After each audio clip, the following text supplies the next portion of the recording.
I became a self-made millionaire before the age of 30, and these are 5 rules that I like to live by. Number 1. No strain, no gain.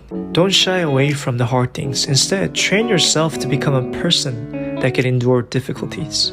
Number 2. Avoid negativity at all costs. Everybody knows this, but I almost never see people apply this in their life. They put up with negativity at work, at home, with their friends, and even family. Protect your positive energy at all costs. Number 3. Give more than you take. Life is not all about taking. Please do yourself a favor and start giving more. Happiness doesn't come from what we get, but from what we give. Number 4. Time is more valuable than money. Be more selective with your time. Don't squander like you can always get it back. Number 5. Do what makes you happy. No exceptions here.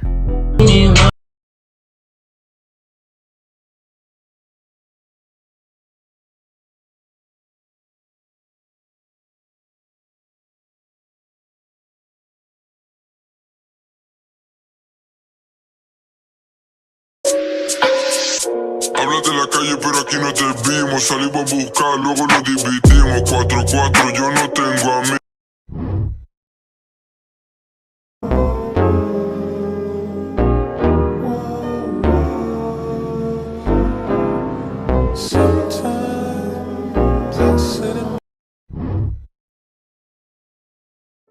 The reason why you're self-sabotaging, the reason why you feel awful even though everything should be going great, the reason why you are not taking the opportunities that are in front of you or becoming the person you know you want and are meant to be is because you are hitting your upper limit. Your upper limit is what Gay Hendricks identifies in his book, The Big Leap. He talks about how human beings have a capacity that we allow ourselves to feel good. If chaos is familiar, we're always going to return to chaos. Once we start exceeding the amount of time that we're used to feeling good, we sabotage it back into something that is familiar. We will always choose what is familiar, even if it's not good for us. But what if it could become good for us? What if we could make a conscious effort to feel good for longer stretches of time? This is what it means to overcome your upper limit and be able to sustain more happiness in your life.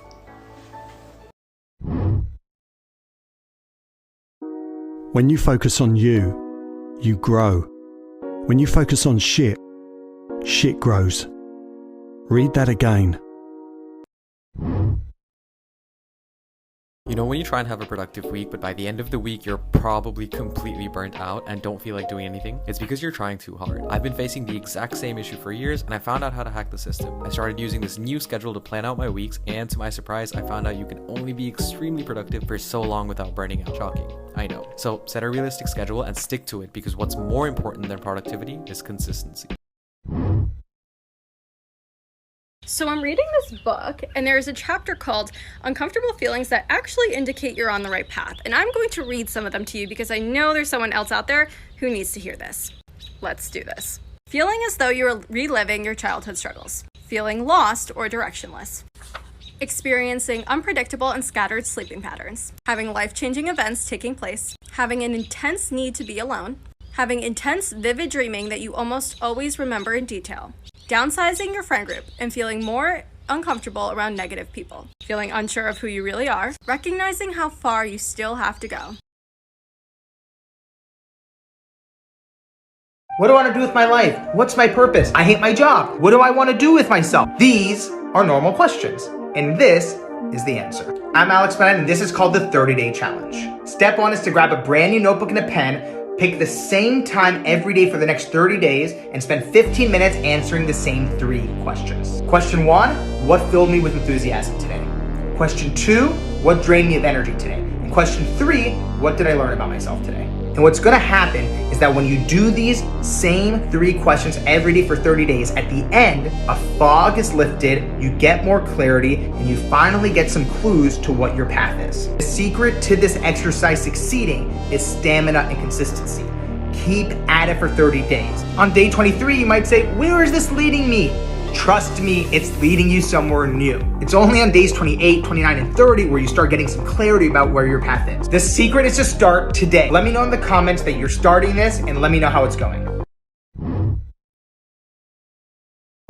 This is the quote that gets me up out of bed at 5 a.m. every day. And 9 times out of 10, I fucking hate inspirational bullshit. But I was listening to this book when I was in my worst depression, and this guy was saying, what happens if you live every day the way you are right now? And when you die, you talk to God, and God slides a piece of paper across the table and says, this is who you were supposed to be. This is what you could have done. What happened? And the thought of the person that I was supposed to be and all of my excuses haunting me for the rest of my life is a hell of a lot scarier than waking up at 5 a.m.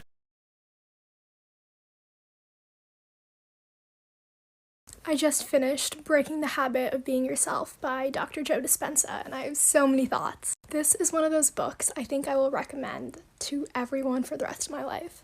One thing in particular stuck with me, and it's that our thoughts can make us sick. And I want to delve into that a little bit because I know everyone's going to ask about it. He says, it is a scientific fact that the hormones of stress downregulate genes and create disease or long-term effects. Human beings, because of the size of their neocortex, can turn on the stress response just with a thought alone. We can think about our problems and then turn on these chemicals. That means our thoughts can make us sick. So if it's possible for our thoughts to make us sick, is it possible that our thoughts can make us well? And the answer is absolutely yes. And this is a neuroscientist, and this is exactly what manifestation is, so I just thought everyone could have like a scientific reasoning. Manifestation is real.